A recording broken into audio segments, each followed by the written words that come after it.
Galvarino died November 30th, 1557. However, his history was quite an interesting one. He was a famous Mapuche warrior, and he fought and was taken prisoner along with 150 other Mapuche in the Battle of Lagunillas against Governor Garcia Hurtado de Mendoza. As punishment for insurrection, some of these prisoners were condemned to amputation of their right hand and nose, while others, such as Galvarino, had both hands cut off. When returning to the Mapuche, he appeared before a council of war, showing them his mutilations, crying out for justice, and a greater rising of the Mapuche against the Spanish invaders. So, what did he do? Well, he just fastened two massive knives to his hand. So you had this complete mad lad running around with two swords for arms and got himself into another battle with Mendoza. However, his command broke Galvarino's division after over an hour of combat and won the battle, killing 3,000 Indians, and captured more than 800, including Galvarino. Mendoza ordered him to be executed by being thrown to the dogs, although some sources cite hanging.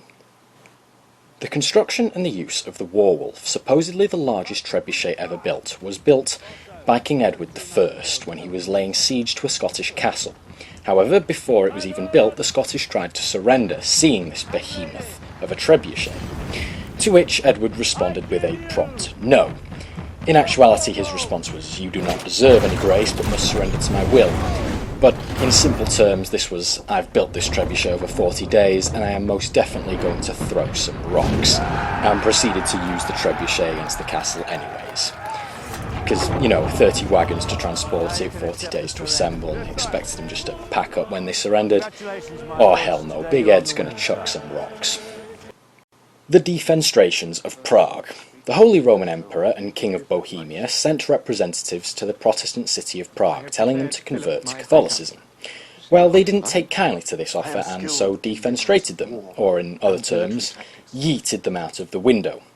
Another amusing point is that there are a number of ongoing debates with modern historians arguing about which defenestration this is listed as, not only because Prague had a history of defenestrating people, but because they couldn't agree on what constitutes significant defenestration. Like, mate, that was a bit of a rubbish defenestration, 6 out of 10. The Siege of Bastogne was an engagement in December 1944 between American and German forces. The goal of the German offensive was to take control of Antwerp's harbour, in order to reach it before the Allies had a chance to regroup and bring their aerial support. German mechanised forces had to seize the roadways through eastern Belgium because they all converged on Bastogne. The American soldiers in the city were outnumbered 5 to 1, and were lacking cold weather gear, ammunition, food, medical supplies, and senior leadership. The German commander gave them a 2-hour ultimatum or threatened complete destruction by artillery fire. This was the ultimatum. To the USA commander of the encircled town of Bastogne, the fortune of war is changing. This time the USA forces in and near Bastogne have been encircled by strong German armoured units. More German armoured units have crossed the river over near Ortheville and have taken Marsh and reached St. Hubert by passing through Homprez-sur-Berthillay. Libremont is also in German hands. There is only one possibility to save the encircled USA troops from total annihilation. That is the honourable surrender of the encircled town. In order to think it over, a term of 2 hours will be granted, beginning with the presentation of this note. If the proposal should be rejected, 1 German artillery corps and 6 heavy AA battalions are ready to annihilate the US troops in and near Bastogne. The order for firing will be given immediately after these 2 hours have passed. All the serious civilian losses caused by this artillery fire would not correspond with the well-known American humanity.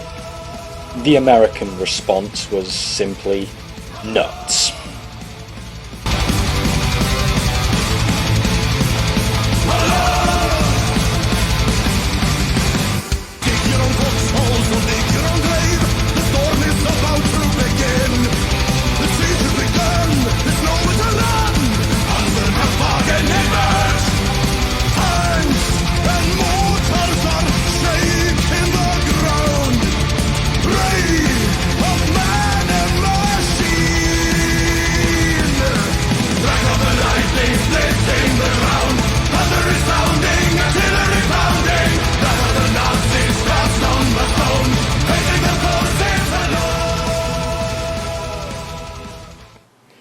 During the siege of Leningrad, which started on the 8th of September 1941, when the Wehrmacht severed the last road to the city and the Red Army did not lift the siege until the 27th of January 1944, 872 days after it began, the blockade became one of the longest and most destructive sieges in history, and possibly the costliest in casualty suffers.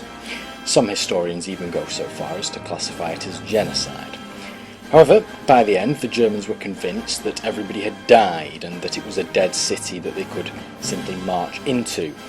However, this wasn't the case. Imagine hearing from this city that you've starved out for 872 whole days in, as some again would call, genocide.